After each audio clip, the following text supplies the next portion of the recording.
All right, so now I'm watching this show called Romantic Killer. It just got through episode 1. It's like 12 episodes, 25 minutes apiece. I forgot the character's name, so I'm just calling what I want. We're gonna call the redhead chick named Sakura. So apparently she grew up her whole life. She only had no relationship with guys or anything like that. Her favorite things to do is play video games, eat chocolate, and play with her cat. That is not an innuendo, guys. She has a real cat. Anyway, one day she's at home playing this video game. Ironically, it's called Romantic Thriller, and it's about her hooking up couples.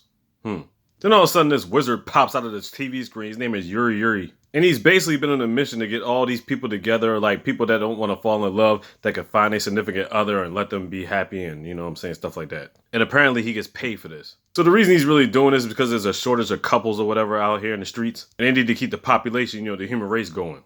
And to make sure she doesn't get distracted, he takes away the 3 important things in her life. Chocolate, her cat, who's wandering around somewhere, and video games. A done deal too. But I'm thinking to myself, why would you take away video games? You just popped out of a damn video game. Anyways, to keep her mind focused on getting a mate. So there you go.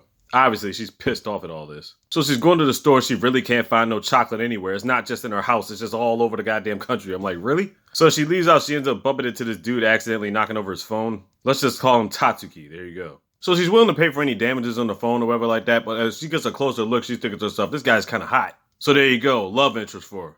But you know how this story goes. She's gonna play it off like she don't want to fuck with guys. So there it is. Then we find out the next day her dad comes home and the mom's explaining stuff. It's like, hey, guess what? I'm getting transferred over to the United States. And he's gonna bring his wife along with her. But she's thinking to herself like, yo, you work at the post office. What the fuck? He says, yeah, me and your mom be back in about a couple of years. You know what I'm saying? About 2 or 3 years. You can hold the fort down. And then they just dip off the next day. And I'm thinking to myself like, what kind of magic did this Yuri good dude concoct up? You know what I'm saying? So anyway, she's getting to school. She hops in the subway. She ends up bumping into Tatsuki again. He tells him he's good, you know what I'm saying? He was with some other dude, some blue-haired dude. I guess that's his friend. We just gonna call him Michael, I guess. Then she thinks he's some type of playboy because you got this girl that's about to confess to her or give him a letter or whatever like that. But he's like, nah, slide off of that. And then this other girl approached him and was like, damn, how you just gonna turn her down with the letter? He's like, look, I just didn't want to give her the wrong idea, you know what I'm saying? So Sakura's kind of pissed off at him, but at the same time, she kind of admires him.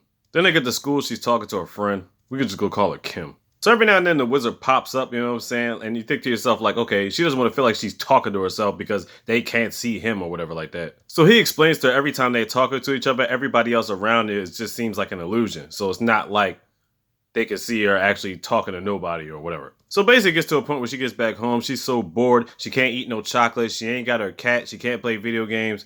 So basically it gets to a point she's about to just cook dinner. Then all of a sudden she sees a roach on the ground and starts screaming. Now apparently her mom used to get rid of all the bugs and stuff inside the house, but without them gone, she just runs out the damn house. She's over by the playground, she's hungry as shit, then all of a sudden it starts pouring down raining. Then she hides in this little hut, and all of a sudden, Tatsuki is just walking by with an umbrella and spots her in the hut, and that's the end of the episode. I don't even know what to make of it, take what you will. I guess it's supposed to be some type of 12-episode romantic comedy or some shit. Anyway, I'm gonna check all this out to kill time until the game comes on, and that's probably how I feel about the whole situation.